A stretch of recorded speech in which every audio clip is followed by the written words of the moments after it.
Hello students, welcome to Vinma Max. இந்த சேனல்ல நம்ம இன்னைக்கு என்ன பார்க்க போறோம்னா 10th Max தான் பார்க்க போறோம். Chapter 2 Numbers and Number Sequencesல இருக்கக்கூடிய Exercise 2.1ல இருக்கக்கூடிய 3rd sum 4th sum இந்த வீடியோல நாம இப்போ பார்க்க போறோம். Sum என்ன கொடுத்தாங்கன்னா 3rd sumல prove that the product of two consecutive positive integer is divided by 2. அதாவது என்ன சொல்லிருக்காங்கன்னா the product of two consecutive positive integers. அதாவது தொடர்ச்சியாக வரக்கூடிய ரெண்டு பாசிட்டிவ் இன்டிஜர்ஸை ப்ராடக்ட் வந்து எப்படின்னா ரெண்டால் டிவைட் ஆகும். என்னவாகும்? ரெண்டு பாசிட்டிவ் இன்டிஜர்ஸை மல்டிப்ளை பண்ணோம்னா அந்த ப்ராடக்ட் வந்து என்னவாகும்? ரெண்டால் டிவைட் ஆகும் அப்படின்னு சொல்லியிருக்காங்க. இப்போ நம்ம என்ன எடுக்க போகிறோம்னா அதை வந்து ப்ரூஃப் பண்ண சொல்லியிருக்காங்க. என்ன சொல்லியிருக்காங்க? ப்ரூஃப் பண்ண சொல்லியிருக்காங்க. இப்போ நம்ம என்ன எடுத்துக்க போகிறோம்? லெட் த two consecutive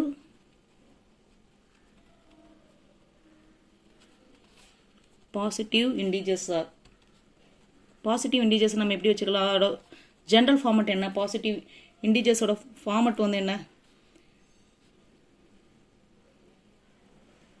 இப்போ பாருங்க, இப்போ பாசிட்டிவ் இன்டிஜர்ஸ்னா என்னது? தொடர்ச்சியான பாசிட்டிவ் இன்டிஜர்ஸோட ப்ராடக்ட். இப்போ பாருங்க, பாசிட்டிவ் இன்டிஜர்ஸ்னா 1, 2, 3, 4, 5 இந்த மாதிரி வரும். இப்போ தொடர்ச்சியான பாசிட்டிவ் இன்டிஜர்ஸ் இப்போ 1 into 2. இப்போ ஒரு ஆட் நம்பர் ஈவன் நம்பர் இது ரெண்டையும் ப்ராடக்ட்னு என்னது? ரெண்டு நம்பரை மல்டிப்ளை பண்ணுறது. அப்போ 1 into 2 = 2. அது வந்து ரெண்டால் டிவைட் ஆகுமா அப்படின்னு கேட்டால் கண்டிப்பாக டிவைட் ஆகும். 2 divided by 2 வந்து 1 கிடைக்கும். அடுத்து பாருங்கள், 2ஐயும் 3 எடுத்துங்க. 2 into 3 வந்து 6 கிடைக்கும். 6 வந்து 2ஆல் டிவைட் ஆகுமா? கண்டிப்பாக 3 டிவைட் ஆகும். 3 2s are 6. சரிங்களா?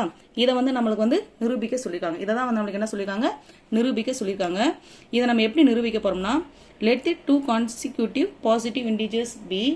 இப்போது இது என்னதுக்கான 2k. 2k வந்து எதோட ஜென்ரல் ஃபார்ம்? 2kன்றது வந்து எதோட ஜென்ரல் ஃபார்ம்னு எடுத்திங்கன்னா ஈவன் நம்பர்ஸ். 2kன்றது ஈவன் நம்பர்ஸ். 2k + 1ன்னா என்ன அர்த்தம்? என்னது? 2k + 1ன்றது என்னது? Odd numbers. 2k இது வந்து என்னது? ஈவன் நம்பர்ஸோட ஃபார்மட். இது வந்து என்னது? ஆட் நம்பர்ஸோட ஜென்ரல் ஃபார்மட். அப்போது ப்ராடக்ட் ஈக்குவல் டு இப்போ இதை ரெண்டையும் மல்டிப்ளை பண்ணணும். 2k into 2k + 1. இப்போ இப்படி பார்த்தீங்கன்னா 2kன்னா இந்த இடத்துல என்னது? Even number. இது என்னது? Even number. இந்த இடத்துல ஒரு ஃபார் எக்ஸாம்பிளுக்கு 2ன்னு போட்டுக்கோங்க. 2k + 1 இங்கே வந்து ஒரு ஆட் நம்பர்ஸ். இதோட ப்ராடக்ட் நம்மளுக்கு என்ன கிடைக்குது? 6ன்னு கிடைக்குங்களா? இதோட ப்ராடக்ட் நமக்கு என்ன கிடைக்கும்? = 6. அப்போ இது வந்து which is divisible by 2. இது என்னது? இந்த நம்பர் என்ன ஆகும்? which is divisible by 2. 2k into 2k + 1 which is divisible by 2. அடுத்து 4th sum பார்க்க போகிறோம். 4th sum என்ன கொடுத்துருக்காங்க? when the positive integer a, b, c are divided by 13, the respective remainder 9, 7 and 10 show that a plus b plus c is divisible by 13. a plus b plus c is divisible by 13. அதாவது positive integers 3 சொல்லியிருக்காங்க. அதாவது a ஒரு integer, b ஒரு integer, c ஒரு integer. இந்த 3 இன்டிஜர்ஸும் இந்த 3 இன்டிஜர்ஸுமே 13ஆல் divide ஆகும். என்ன ஆகும் சொல்கிறாங்க? 13ஆல் டிவைட் ஆகும்.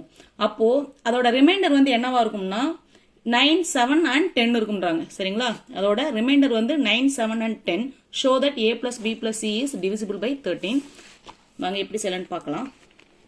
இப்போ பை யூக்ளிட்ஸ் டிவிஷன் லம்மா அப்படி பார்த்தீங்கன்னா இதை நம்ம என்ன பார்க்குறோம்? யூக்ளிட்ஸ் டிவிஷன் ஃபார்மேட்டுக்கு எடுத்துக்கிட்டோம். அப்போ நம்ம எழுதணும்னா எப்படி எழுதணும்? a = நம்மளுக்கு என்ன கொடுத்துருக்காங்க? Divided by 13. அப்போது 13 இங்கே நம்ம கோஷன்ட்டு நம்ம ஏதாவது எடுத்துக்கலாம். x ப்ளஸ் ரிமைண்டர் எவ்வளோ? இங்கே என்ன கொடுத்துருக்காங்க? ரிமைண்டர் 9 கொடுத்துருக்காங்க. என்ன கொடுத்துருக்காங்க? இதுக்கு 9 கொடுத்துருக்காங்க. அப்போ 9 எடுத்து எழுதிக்கலாம். அடுத்து பிக்கு என்ன எழுதிக்கிறோம்? b = அதே 13 தான். கோஷன்ட் வந்து என்ன எடுத்துக்கிறோம்? ஒய்ன்னு எடுத்துக்கிறோம். ப்ளஸ் இங்கே என்ன எடுத்துக்கிறோம்? 7. ரிமைண்டர் என்ன கொடுத்துருக்காங்க? 7 கொடுத்துருக்காங்க. அடுத்து c = 13z ரிமைண்டர் எவ்வளோ கொடுத்துருக்காங்க? ப்ளஸ் 10. இப்போது இதை மூணையும் ஆட் பண்ணலாமா? a plus b plus c add பண்ண நம்மளுக்கு என்ன கிடைக்கும்?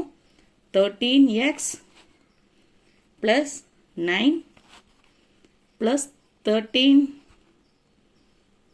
y plus 7 plus 13z plus 10. 13z plus 10.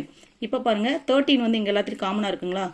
13 இத நம்ம ஃபர்ஸ்ட் வந்து x y z தனியா எடுத்து எழுதிக்கலாம். 13x plus 13y plus 13z plus நம்பர்ஸ்லாம் தனியா கொண்டு வந்துடலாம். நம்பர்ஸ் வந்து 9 plus 7 plus 10. இப்போ பாருங்க 13 இங்க காமனா இருக்கா? அத தனியா எடுத்து எழுதிக்கலாம். 13 காமனா எடுத்துட்டோம்னா x இங்க y z அத எடுத்துக்கலாம். x plus y plus z. இப்போ இங்க 9 plus 7 plus 10 இருக்கு இல்லீங்களா? இப்போ இத ஆட் பண்ணா நமக்கு என்ன கிடைக்கும்? 26 கிடைக்கும். அப்ப இந்த இடத்துல 2 போட்டுக்கலாங்களா? ஏன்னா இந்த 13 உள்ள மல்டிப்ளை பண்ணும்போது 13 2s நமக்கு என்ன கிடைக்கும்? 13 2s 26. அப்போ இப்ப பாருங்க நமக்கு இங்க 13 கிடைச்சிருச்சுங்களா? 13 தனியா கிடைச்சிருச்சுங்களா? அப்போ இப்போ இது வந்து என்ன ஆகும்? 13 ஆல டிவைட் ஆகும். அப்ப நம்ம என்ன எழுதுறோம்? a plus b plus c is divisible by 3. divisible by 3 அப்படின்னு சொல்லிட்டு எடுத்து எழுதுறோம். இதுதான் a plus b plus c equal to இதுதான் answer 13x plus y plus z plus 2. சரிங்களா? a plus b plus hence proved னு சொல்லிட்டு எழுதிக்கங்க. hence proved. அவ்வளவுதான் இந்த சம் முடிஞ்சது. இந்த வீடியோ உங்களுக்கு பிடிச்சிருந்தா மறக்காம லைக் பண்ணுங்க, கமெண்ட் பண்ணுங்க. இதுவரைக்கும் நம்ம சேனலை சப்ஸ்கிரைப் பண்ணலனா சப்ஸ்கிரைப் பண்ணுங்க. உங்க நண்பர்கள் இந்த வீடியோ பார்க்கணும்னா ஷேர் பண்ணுங்க. நன்றி, வணக்கம்.